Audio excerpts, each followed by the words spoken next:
What's going on, everybody? So in today's video, as you guys can already see, I will be bringing you guys my Spyral deck profile post the June 12th format. I've been getting a lot of requests for this deck profile, so I hope you guys enjoy. So like I always tell you guys, without further ado, let's begin. Starting out by saying this might not be the final list for Spyrals I give you guys for June 12th format, only because I'm still testing out a lot of different builds online. This is mainly what I took to locals today, and I think I did fairly okay. Starting off with Spyral Sleeper. Spyral Sleeper is a really great card. You guys already know the whole Sleeper combo, Instant Fusion plus Spyral Resort gets you a field of Ancient Fairy Dragon and Spyral Sleeper, equipped with Last Resort, so you're able to pop 2 cards on your turn and pop 2 cards on your opponent's turn. Very powerful card, and once you get off that combo, it's GG no re. So you got 1 Sleeper, mainly for the Sleeper Turbo combo. 1, 2, 3 Super Agent. Now, Super Agent is a very powerful card. He can help pop back row, especially when you bring him back with things like Big Red and this getting his effect off. But getting the knowledge from your opponent's deck can be really beneficial at times. And fun fact, when he's on the field, you can always spam out your quick fixes and graves to make Silver and Princess sprites and Ghost Trick Doodle Hand. So yeah, 3 Super Agent because the deck technically revolves around him, and Sleeper. So yeah, you need 3. 1 Last Resort for the Sleeper combo. Now, throughout my testing, I figured out that Last Resort, honestly, you really only need 1. Any more can clog. And I originally, as you guys already know, I built this deck using 3 of this. And it was okay in the beginning, but after more extensive testing, it started to break. Opening up doubles of these was not good, so I was having a bad time. 1 Max C. Now, Maxi is a bit of a funny card, and that's just mainly due to the fact that of how I'm starting to notice how irrelevant it is against my opponent. Against Zodiacs, it's really only good of stopping them from going off. At the most, you might get +1 from a Zodiac player, unless you hit their barrage. Against True Dracos, it's dead, and against Dinosaurs, that's dead. And those are 2 out of 3 of the best decks of the format, so going into Nationals, I'm thinking about cutting Maxi and moving into the side deck only for Zodiacs. That's just mainly because Maxi, while it's good against the Zodiac matchup, it's kind of trash against everything else. And me knowing how Nationals work, where they're going to have a lot of people playing rogue decks and decks that counter the meta deck, it might not be a good main deck option, but for the side deck, it could work. So right now, I'm only running 1 Maxi, but that might get cut in the near future. 1, 2, 3 quick fixes for the Spyral Super Turbo combo, and then other than that, it's really good for if you have Instant Fusion. You can make Thousand Eyes Restrict, take an opponent's monster, cool Restrict, and then overlay into Princess Sprite and draw. So quick fixes is really great. He spams himself while he's in the graveyard when you have an agent on the board. Overall, a solid card.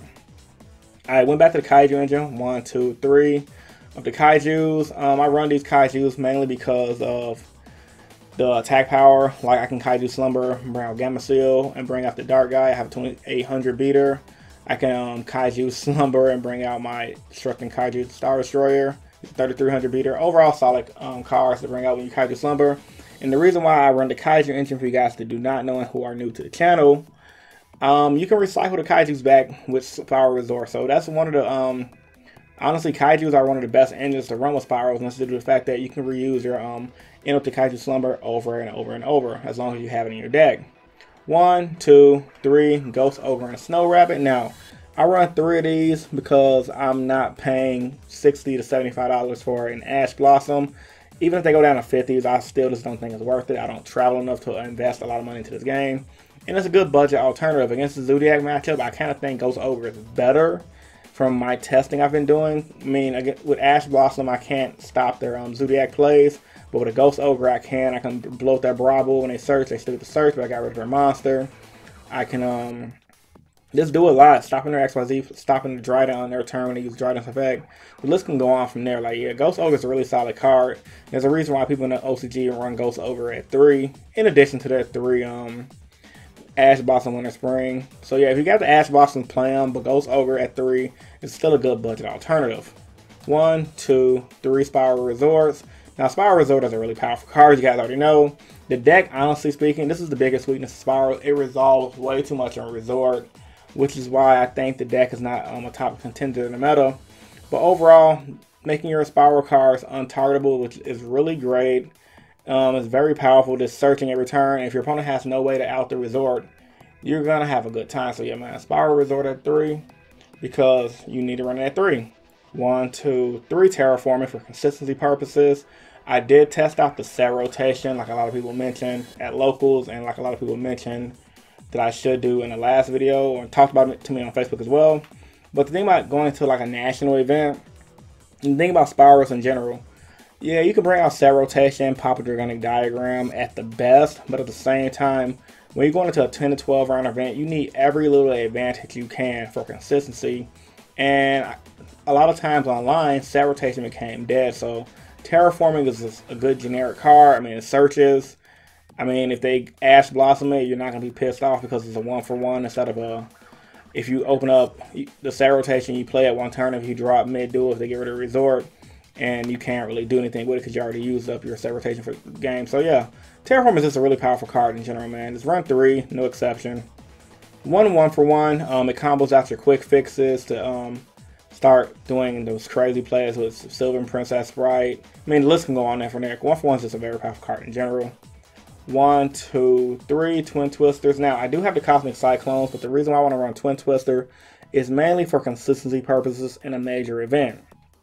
In testing, I've discovered that Cosmic Cyclone is only good against the True Draco matchup. That's the only deck it's good against.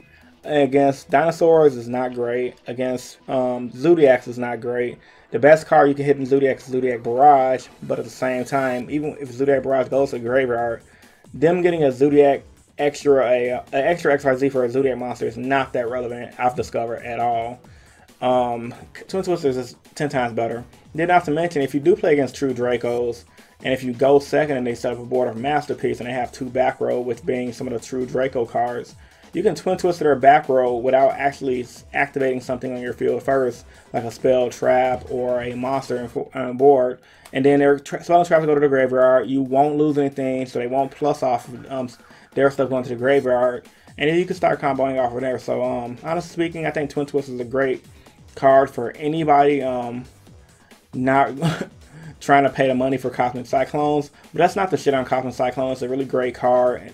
It's better off coming out of the side deck for the True Draco match, going into game 2 and 3. We're going into game 1, I think it's a solid card in general. Especially at Nationals, you're going to play against a lot of rogue decks. Rogue players love their back run. Twin Twister just shut that shit down. I run 1 fully armed. Now, I'm on the fence about fully armed. After doing a lot of extensive testing, 3 was too much. Because half the time you play against Zodiacs, Dinosaurs, or True Dracos. True Dracos are popping with Masterpiece. Dinosaurs are Book of Moon, your agent, and Zodiacs is pop your agent with Dryden. So fully armed was, I love it, but at the same time, with all these once per turn during either player turn effects, it's not that great. In a future format, I can see this card really abused. But right now, I think 1 is fine, if not at all. I think if I cut it, I won't miss it, but I just like using it to blow my opponent out because it can be a blowout card at times. It's more of a win more card, honestly, so I might wind up cutting it in the final build of this deck. 1, 2 machine duplication for consistency purposes with the if you open up this and you open up your quick fix on first turn, you're gonna plus a lot. Then you can make Sylvan Princess Sprite and plus more. So machine duping on quick fix is very powerful. 1, 2, 3 big reds. Now I saw a lot of Spyral players online talk about cutting big red to 1 just for the sleeper combo. And I understand their theory because big red can only be used once per turn anyway. But in a big 12 to 15 round tournament, or if you go to our regionals, or just a YCS in general, the fact that you have 3 monster reborns in your deck, even if it could only be used once per turn, that's really good. Because you can always bring back your agent, pop back row, pop Dragonic Diagrams. You can always bring back your quick fix in defense mode to stall the opponent out and search out on a big red and just continue stalling. I mean, big red's good. It's a good card. You run 3, no exceptions. 2 Interrupted Kaiju Slumber because they go with the Kaijus and you can recycle your Kaijus back in your deck with Resort. This is a good, powerful card. You're not playing Kaijus in this format. In your main deck, you're crazy. Or at least the main or the side, man. The Kaiju engine is too powerful. I mean, True Draco Masterpiece is too good. Dryden's too good. And that damn dinosaur from that pop to Book of Moon your whole field is too good. So yeah, this card is needed and the Kaijus are needed in general in the meta. Raigeki's okay. It helps out against the Zodiac matchup and the Dinosaur matchup. It's not that great against the True Draco matchup. It depends on what they tribute. So overall, it's a solid card. I wouldn't trade it for the world. And it can just be a blowout against rogue decks. 2 Instant Fusion. Very powerful card. Get instant fusion, bring out 1,000 Ice or Strict, suck up an opponent's monster, bring out quick fix, go off, and then you need it for the sleeper turbo combo. 1, 2, 3 strikes, 1 warning. You run those just for the just to have some defense. I did make a trapless build on YGL Pro, and I'm still testing that build out. So far it's okay, but I still like running my traps, because if your opponent catches on and they want you to go first, let's say you want to go second, busting out some solemn warnings and strikes on them is going to give them a hard time and hardly help them come back. Then not to mention, these are really good against the Pendulum deck that's getting hyped for National, so why not run the Solemn Engine. Then the extra X, nothing special. You have the 1 Sylvan Princess Sprite, 1,000 Extra Strict, the Sea Monster Theseus, the Coral Dragon, all for the combo. Another the Sprite. Excalibur, just for those random games you need to make Excalibur. Diamond Dyer, this is going to be a Tornado Dragon when I actually feel like buying the card. Cowboy, for those random times you want to burn 800. Abyss Dweller. Castel. Ghost Trick Dullahan, the Utopia Engine. The Ancient Fair Dragon for the Sleeper Turbo combo. And Utopic Future, because you do make a lot of rank 1s pretty much. Now, I will say as a disclaimer to this video, if you guys can afford and want to spend the $500, get Utopia Kaiser. That's ultimately the best version of Spyrals to play. But I ain't about that life. I'm not about to drop $500 on a rogue deck. And Konami's a bunch of bitches for making that card a YCS exclusive, because if Utopia Kaiser was not a YCS exclusive, I guarantee you this deck will see a lot more competitive play, because spamming big giant boss monsters is not a fucking game. Trust me on that. That deck is real. So with all that being said, guys, post your thoughts and opinions about this deck profile in the comment section down below.